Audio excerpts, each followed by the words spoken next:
Salut à tous, bienvenue sur Avoir et Savoir pour une nouvelle vidéo. Depuis des siècles, il existe beaucoup de sociétés secrètes dans le monde, mais celle qui a fait plus parler d'elle n'est autre que les Illuminati. Et beaucoup de gens ont toujours envie de savoir des choses à propos d'eux. Si vous êtes l'un de ces gens, regardez cette vidéo jusqu'à la fin pour savoir tout ce que vous avez besoin de savoir. Avant de commencer, on doit vous demander de partager nos vidéos avec tes proches, afin qu'ils apprennent de nouvelles choses avec nous, et ça agrandira aussi notre belle famille Avoir et Savoir.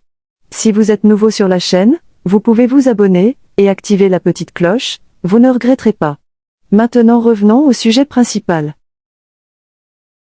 L'Ordre des Illuminati ou les Illuminati était une société secrète formée en Bavière, qui fait aujourd'hui partie de l'Allemagne moderne, qui a existé de 1776 à 1785. Ses membres se qualifiaient à l'origine de perfectibilistes. Le groupe, inspiré par les idéaux des Lumières, a été fondé par le professeur de droit canonique Vezo. Il voulait promouvoir l'éducation de la raison et la philanthropie et s'opposer à la superstition et à l'influence religieuse dans la société. Vezo cherchait à changer la façon dont les États étaient gérés en Europe, en supprimant l'influence de la religion sur le gouvernement, et en donnant au peuple une nouvelle source de lumière. On pense que la première réunion des Illuminati bavarois a eu lieu dans une forêt près d'Ingolstadt le 1er mai 1776. Là, 5 hommes ont établi les règles qui allaient régir l'ordre secret. Au fil du temps, les objectifs du groupe se sont concentrés sur l'influence des décisions politiques et la perturbation des institutions telles que la monarchie et l'Église. Certains membres des Illuminati ont rejoint les francs-maçons pour recruter de nouveaux membres. Un oiseau connu sous le nom de hibou de Minerve est l'ancienne déesse romaine de la sagesse, a fini par devenir le principal symbole du groupe.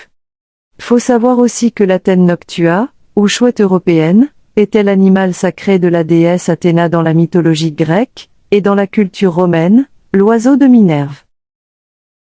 Les francs-maçons sont un ordre fraternel qui s'est développé, à partir des guildes de tailleurs de pierre et de bâtisseurs de cathédrales du Moyen-Âge.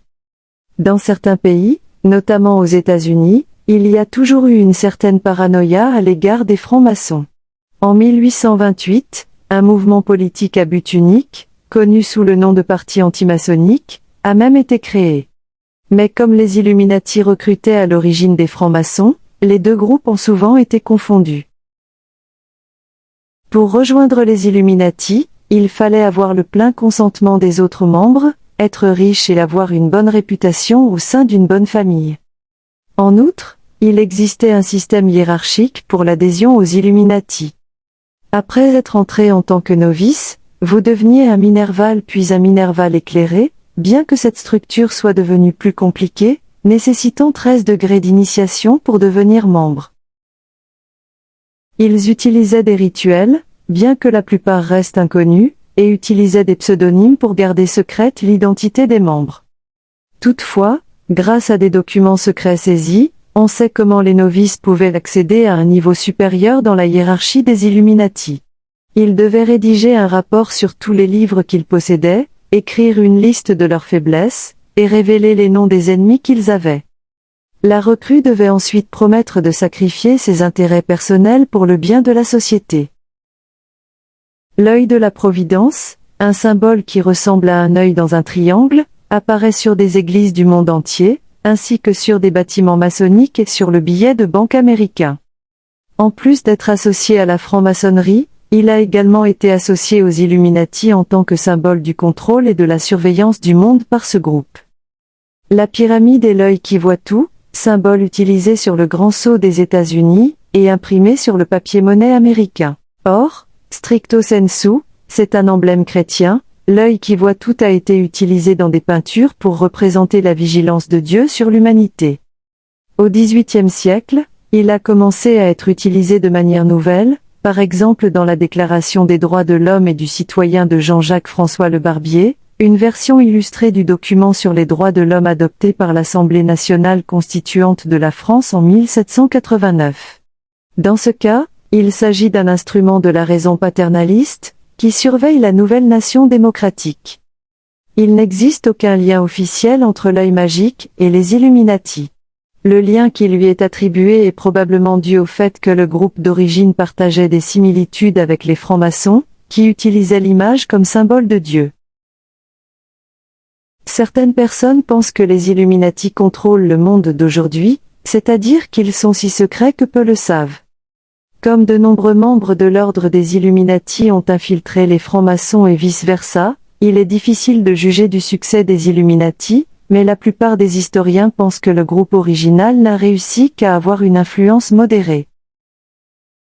En 1782, les Illuminati comptaient environ 600 membres, dont des nobles allemands tels que le baron Adolphe von Neige, qui, en tant qu'ancien franc-maçon, a contribué à l'organisation et à l'expansion du groupe.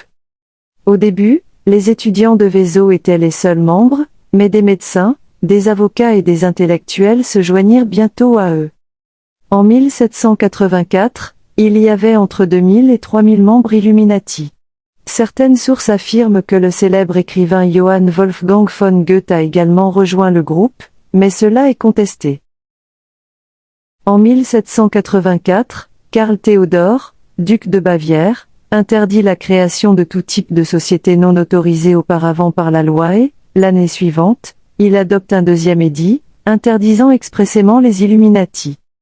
Lors de l'arrestation de membres présumés des Illuminati, des documents compromettants, prônant des idées telles que l'athéisme et le suicide ont été trouvés en leur possession, ainsi que des instructions pour pratiquer des avortements. Cela a renforcé la conviction que le groupe était une menace pour l'État et l'Église. Après cela, l'ordre des Illuminati semble avoir disparu, bien que certains pensent qu'il a continué à vivre. Johann Adam Vezo, 1748-1830, philosophe allemand, fondateur de l'ordre de la Société secrète des Illuminati. Adam Vezo est finalement démis de son poste à l'université d'Ingolstadt. Après avoir été exilé de Bavière, il a passé le reste de sa vie à Gotha, en Thuringe, et est mort en 1830. Dès leur dissolution, les théories de la conspiration sur les Illuminati ont commencé à se répandre. En 1797, le publiciste français et prêtre jésuite abbé Augustin Baruel a suggéré que des sociétés secrètes telles que l'ordre des Illuminati avaient été le fer de lance de la Révolution française.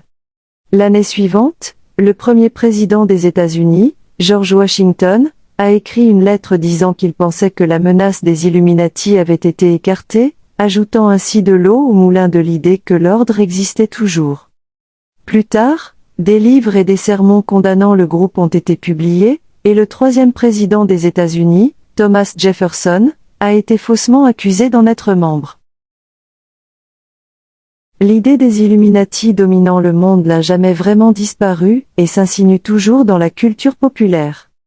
En 1963, un texte intitulé Principia Discordia a été publié, promouvant un système de croyances alternatif connu sous le nom de discordianisme. Appelant à l'anarchisme et à la désobéissance civile en perpétrant des canulars, ses adeptes comprenaient l'écrivain Robert Anton Wilson. Certains adeptes du discordianisme ont envoyé de fausses lettres à des magazines, affirmant que des événements comme l'assassinat du président américain John Fitzgerald Kennedy étaient l'œuvre des Illuminati. Wilson a ensuite publié un livre avec Robert Shea, The Illuminati Trilogy, qui est devenu un succès et a inspiré un nouveau genre de fiction conspirationniste, notamment le roman et le film qui a suivi de Dan Brown, Ange et démons. Les Illuminati étaient également liés au satanisme et à d'autres idéaux qui étaient très éloignés de ceux associés au groupe bavarois d'origine du XVIIIe siècle. Ceux qui croient en la théorie du nouvel ordre mondial pensent qu'un groupe d'élite tente de diriger le monde. En plus des présidents des États-Unis, plusieurs pop stars ont été accusés d'en être membres, notamment Beyoncé et Jay-Z. Tous deux ont démenti ces allégations. On est arrivé à la fin de la vidéo, on espère que vous qui voulez savoir quelque chose à propos de cet ordre a bien appris de cette vidéo. Dites-nous en commentaire, qu'est-ce que vous en avez découvert qui vous a le plus surpris. N'oubliez pas surtout de laisser un j'aime, et ensuite vous abonner à la chaîne pour ne pas rater nos futures vidéos. Au revoir et à bientôt.